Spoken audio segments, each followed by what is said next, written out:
Hello friends, स्वागत है आप सभी का हमारे YouTube channel goal to success में। फ्रेंड्स, अगर आप चैनल पर नए हैं तो चैनल को सब्सक्राइब कर ले। चैनल का नाम है गोल टू सक्सेस। अगर आप नेट, जेआरएफ, पीजीटी, जेआईसी या फिर असिस्टेंट प्रोफेसर एग्ज़ाम की तैयारी कर रहे हैं सोशियोलॉजी से, तो इस चैनल के साथ जुड़कर आप यहाँ से अपनी स्टडी को कंप्लीट कर सकते हैं। प्लेलिस्ट में उन सभी वीडियोस के फोल्डर्स आपको मिल जाएंगे, आप वहाँ से उन वीडियोस को देख सकते हैं। आज की इस वीडियो में समाज है क्या और इससे रिलेटेड यानी कि समाज से रिलेटेड जो महत्वपूर्ण परिभाषाएं हैं उनके बारे में बात करने वाले हैं। तो चलिए स्टार्ट करते हैं। समाजशास्त्र में समाज शब्द का प्रयोग की अगर हम बात करें तो सामाजिक संबंधों के लिए किया जाता है समाज शब्द का प्रयोग। और ये जो सामाजिक संबंध हैं उनके निर्माण के बारे में बात करें तो इनका निर्माण किसके द्वारा होता है? व्यक्तियों के द्वारा ही होता है। और ये जो सामाजिक संबंध हैं उनको ही हम समाज कहते हैं। और सामाजिक संबंधों का अध्ययन ही कौन करता है? समाजशास्त्र करता है। तो अगर हम सामाजिक संबंधों की बात करें तो इसका निर्माण व्यक्तियों के द्वारा हो रहा है। व्यक्ति जब सामाजिक अंतरक्रियाएं करते हैं तो अंतरक्रियाओं के परिणाम स्वरूप संबंधों का निर्माण होता है। और ये जो अंतरक्रियाएं हैं जो कि व्यक्तियों के बीच में हो रही हैं, ये 3 स्तरों पर देखने को मिलती हैं। एक तो व्यक्ति और व्यक्ति के बीच में अंतरक्रिया देखने को मिलती है, एक व्यक्ति और समूह के बीच में अंतरक्रिया देखने को मिलती है, एंड थर्ड लास्ट समूह एंड समूह के बीच में सामाजिक अंतरक्रिया देखने को मिलती है। तो ये जो सामाजिक संबंध हैं उनको ही हम समाज कहते हैं। और इन सामाजिक संबंधों का अध्ययन ही समाजशास्त्र करता है। और जो सोसाइटी है, समाज है, वो समाजशास्त्र की केंद्रीय अवधारणा है, या यूँ कहें कि जो समाज है वो समाजशास्त्र का केंद्र बिंदु है।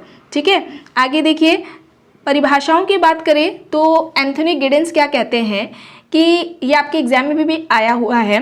ये कहते हैं कि जो समाज है वो स्वयं एक संघ है, एक संगठन है, औपचारिक संबंधों का योग है। 3 बातें बताते हैं: संघ, संगठन और औपचारिक संबंधों का योग। इसमें भाग लेने वाले जो व्यक्ति होते हैं वे एक दूसरे के साथ व्यवहारिक संबंधों में क्या होते हैं? बंधे हुए रहते हैं। तो ये किसने कहा है? गिडिंग्स ने कहा है। ठीक है, ये आपको याद रखना है। नेक्स्ट है C.H. कूले की बात करें तो ये क्या कहते हैं समाज के बारे में? ये कहते हैं कि समाज प्रक्रियाओं व स्वरूपों का एक जटिल ढांचा है। यानी कि जो प्रक्रियाएं होती हैं एंड जो स्वरूप है प्रक्रियाओं का, उनका जटिल ढांचा है। इनमें से प्रत्येक जीवित रहते हुए दूसरे से अंतःक्रिया करते हुए विकसित होता है। अच्छा, अभी आगे आपको समझाएंगे कि ये जो कूले अपना सामाजिक सावयव का सिद्धांत देते हैं तो उसमें सोसाइटी को किस तरीके से डिफाइन करते हैं, परिभाषित करते हैं। ये कहते हैं कि जो सोसाइटी है यानी कि जो समाज है वह सावयव के भांति ही निर्मित हुआ है, व्यवस्थित हुआ है, और ये आगे निरंतर जारी भी रहता है। कूले कहते हैं कि जैसे सावयव है, ठीक सावयव की तरह अगर हम शरीर की बात करें तो शरीर के भी विभिन्न अंग होते हैं। ठीक है, शरीर विभिन्न अंगों से मिलकर के बना हुआ है। ठीक है, और ये आगे जाकर सावयव का निर्माण करते हैं, या जिस तरीके से शरीर के विभिन्न अंग मिलकर सावयव का निर्माण करते हैं, ठीक उसी तरह अगर हम देखें तो समाज में भी कई तरह की संस्थाएं होती हैं, व्यक्ति होते हैं। ये सभी यानी कि संस्थाएं और जो व्यक्ति हैं ये मिलकर के व्यवस्था का निर्माण करते हैं, सिस्टम को बनाते हैं, जिसको कि हम सोसाइटी कहते हैं। और इसमें जो व्यक्ति होते हैं वे एक दूसरे से अंतरक्रिया करते हुए न केवल अपने व्यक्तित्व का निर्माण करते हैं बल्कि ये सोसाइटी को भी डेवलप करते हैं, यानी कि सोसाइटी का भी ये क्या करते हैं?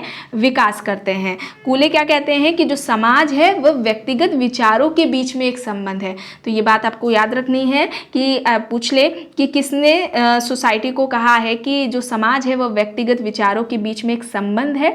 तो ये कूले ने कहा है, ये आपको याद रखना है। ठीक है, आगे लेपियर क्या कहते हैं कि जो समाज है, सोसाइटी है, वह मनुष्यों के समूहों का नाम नहीं है। अगर हम सोसाइटी को कहें, समाज को, कि समाज मनुष्यों के समूह का नाम है तो ये कहना उचित नहीं होगा। वे कहते हैं कि मनुष्यों के अंतर संबंधों की जटिल व्यवस्था समाज है। जो समाज है वह मनुष्यों के में जो अंतर संबंध पाए जाते हैं उनकी जटिल व्यवस्था है। अगर हम कहें कि समाज मनुष्यों के समूह का नाम है तो ऐसा नहीं है। ठीक है, तो किसने कहा है? लेपियर ने। राइट कहते हैं कि समाज का तात्पर्य केवल मनुष्यों के समूहों से ही नहीं है, बल्कि समूह में रहने वाले मनुष्यों में जो उन मनुष्यों के बीच में संबंध होते हैं, और न केवल जो संबंध है उनका संगठित रूप, संबंधों का संगठित रूप है, वो ही समाज है। ठीक है, तो राइट का क्या कहना है कि समाज का तात्पर्य केवल मनुष्यों के समूह से ही नहीं है। यह कहना कि समाज मनुष्यों का मात्र समूह है उचित नहीं होगा। राइट कहते हैं, क्या कहते हैं कि समूह में मनुष्यों के बीच में जो संबंध पाए जाते हैं या संबंधों का जो संगठित रूप होता है वही समाज है। ठीक है, तो ये किसने कहा है? राइट ने कहा है। आगे टी पार्सन्स यानी टॉलकट पार्सन्स क्या कहते हैं कि जो समाज है उसको मानवीय संबंधों की संपूर्णता के रूप में परिभाषित किया है। मानवीय संबंधों की संपूर्णता के रूप में समाज को परिभाषित किया है, जो साधन साध्य संबंधों के रूप में क्रिया करने से उत्पन्न हुए हों, चाहे वे यथार्थ हों या फिर प्रतीकात्मक। तो साधन साध्य संबंधों के रूप में क्रिया की बात करते हुए समाज को परिभाषित किया है और समाज को मानवीय संबंधों की संपूर्णता के रूप में बताया है। तो ये आपको याद रखना है, किसने बताया है? टॉलकेट पार्सन्स ने। ठीक है, GDH कोल का क्या कहना है? ये कहते हैं कि जो समाज है वह समुदाय के भीतर संगठित समितियों एवं संस्थाओं की जटिल व्यवस्था है। अब इनका देखिए, कोल का क्या कहना है कि जो सोसाइटी है, कम्युनिटी है, ठीक है, समुदाय के अंदर ही संगठित समिति पाई जाती हैं, संस्थाएं पाई जाती हैं। इन संगठित समिति एवं संस्थाओं की जो जटिल व्यवस्था है वो ही समाज है। तो ये हो गई GDH कोल की परिभाषा समाज से रिलेटेड। बोगार्डस का क्या कहना है वो देख लेते हैं। ये कहते हैं कि समाज मनुष्यों का एक ऐसा समूह है जिसमें सार्वभौमिक रूप से मानवीय रुचियों की समानता पाई जाती है। समाज व्यक्तियों का समूह है और ये सार्वभौमिक रूप से मानवीय रुचियों यानी कि जो हमारे स्वार्थ होते हैं उनकी समानता पाई जाती है। और अगर ऐसे भी एग्जाम में पूछ भी सकते हैं कि किसने रुचि या स्वार्थ के आधार पर समाज को परिभाषित किया है, तो वो बोगार्डस हैं। ठीक है, र्यूटर का देखिए क्या कहना है कि समाज अमूर्त धारणा है। ये याद रखिए, किसने कहा है? र्यूटर ने कहा है समाज को अमूर्त माना है, और एक समूह के सदस्यों के बीच में जो पाए जाने वाले जो पारस्परिक संबंध हैं उनकी जटिलता को समाज दर्शाता है। तो समाज अमूर्त धारणा है जो एक समूह के सदस्यों के बीच में पाए जाने वाले पारस्परिक संबंधों की जटिलता को दर्शाता है। ये कहना र्यूटर का है।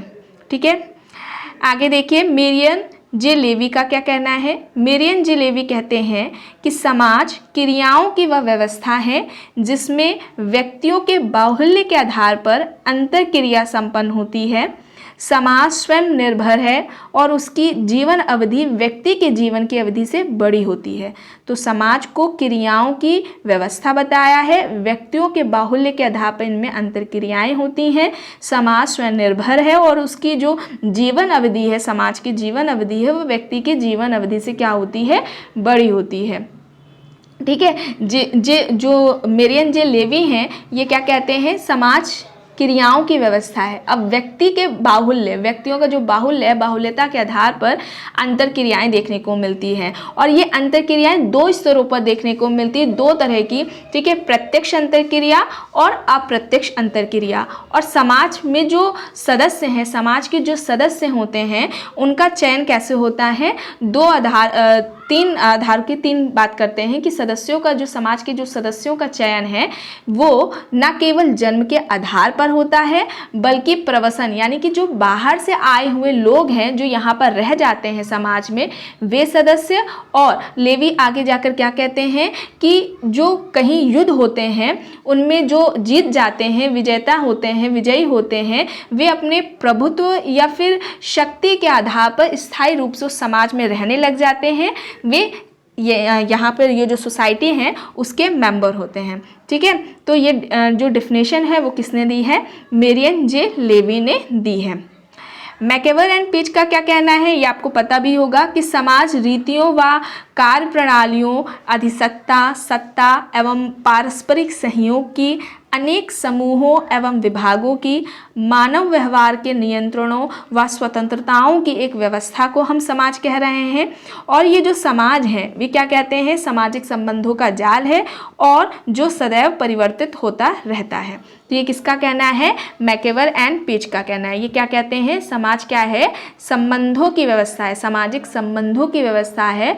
और ये जो संबंध हैं, ठीक है, इन संबंधों में क्या होता है? जो प्रथाएं होती हैं, ठीक है, उनका, और ना केवल प्रथाओं का बल्कि संस्थाओं और जो हमारा कल्चर है, संस्कृति है, उसका भी प्रभाव पड़ता रहता है। किस पर पड़ता रहता है? सामाजिक संबंधों पर पड़ता रहता है। इसके साथ ही जो समाज में निरंतर बदलाव देखने को मिलते हैं, परिवर्तन देखने को मिलते हैं, जिसका कि प्रभाव संबंध पर जो है ना पड़े, यानी कि जो समाज में बदलाव हो रहे हैं, परिवर्तन हो रहा है, उसका प्रभाव इन संबंधों पर ना पड़े, ठीक है। या अगर संबंध पे पड़ेगा तो उन संबंधों में विघटन देखने को मिल सकता है, संबंध टूट सकते हैं। ऐसा ना हो, इसके लिए व्यक्ति के व्यवहारों को नियंत्रित भी किया जाता है। और लास्ट में यहाँ पर पार्सन्स की एक बात रह गई थी। अगर पार्सन्स की बात करें तो अभी याद आई है, उसका देख लीजिए। पार्सन्स का जिस तरीके से कहना है कि सभी तरह के जो संबंध होते हैं, वे क्या कहते हैं? सभी तरह के संबंध को वे सामाजिक संबंध नहीं कहते हैं। इसमें से वे संबंध, यानी सभी तरीके के संबंधों में उनमें से वे संबंध सामाजिक संबंध हैं जो कि किसी क्रिया के परिणाम स्वरूप उत्पन्न हुए हैं। किसी क्रिया के परिणाम स्वरूप उन संबंधों का निर्माण हुआ है, उनको वे सामाजिक संबंध कहते हैं। और क्रियाओं के परिणाम स्वरूप जिन संबंधों का निर्माण हुआ, उनको वे सामाजिक संबंध कहेंगे, ठीक। अब व्यक्ति की इन क्रियाओं में जो प्रत्यक्ष रूप से या अन्य दूसरे लोग हैं, वे भी उन क्रियाओं में शामिल होते हैं। और साथ ही क्रिया का क्या कहते हैं कि जो क्रिया होती है, व्यक्ति जो क्रिया को करता है, जिसमें प्रत्यक्ष तौर पर दूसरे लोग भी शामिल हैं, उसका क्रिया करने का इसके पीछे एक निश्चित उद्देश्य भी होता है। और उन्हीं क्रियाओं की जो मिली जुली व्यवस्था होती है, उसको ही वे आगे जाके क्या कहते हैं कि यही समाज है। तो ये पार्सन्स ने कहा था, ठीक है। सभी तरह के संबंधों को वे सामाजिक संबंध नहीं कहते हैं, ठीक। वे ही संबंधों को सामाजिक संबंध कहते हैं जो किसी भी क्रिया करने के परिणाम स्वरूप उत्पन्न होते हैं, उनका निर्माण होता है। जो व्यक्ति क्रिया करता है जिसमें दूसरे लोग भी शामिल होते हैं, उस क्रिया के करने के पीछे व्यक्ति का क्या होता है? कुछ निश्चित उद्देश्य भी होता है। तो ये पार्सन्स ने कहा था, ठीक है। आज के इस वीडियो में सोसाइटी क्या है, जो इम्पोर्टेंट इससे रिलेटेड जो डेफिनेशंस थी उनके बारे में देखा है। आगे अगर एक कुछ रह भी गई होंगी तो नेक्स्ट जो वीडियो आएगी उसमें बात कर लेंगे। एंड सोसाइटी की टाइप क्या है, और भी जो इम्पोर्टेंट फैक्ट्स होंगे सोसाइटी से रिलेटेड, उससे रिलेटेड वो वीडियो होगी। तो आई होप ये आपको वीडियो पसंद आई होगी। अगर पसंद आई है तो प्लीज़ लाइक करिएगा, कमेंट करके भी ज़रूर बताइएगा। चैनल पर अगर आप नए हैं तो चैनल को भी ज़रूर सब्सक्राइब कर लीजिएगा। एंड इस वीडियो को जितना हो सके ज़्यादा से ज़्यादा लोगों के साथ शेयर भी ज़रूर करिएगा।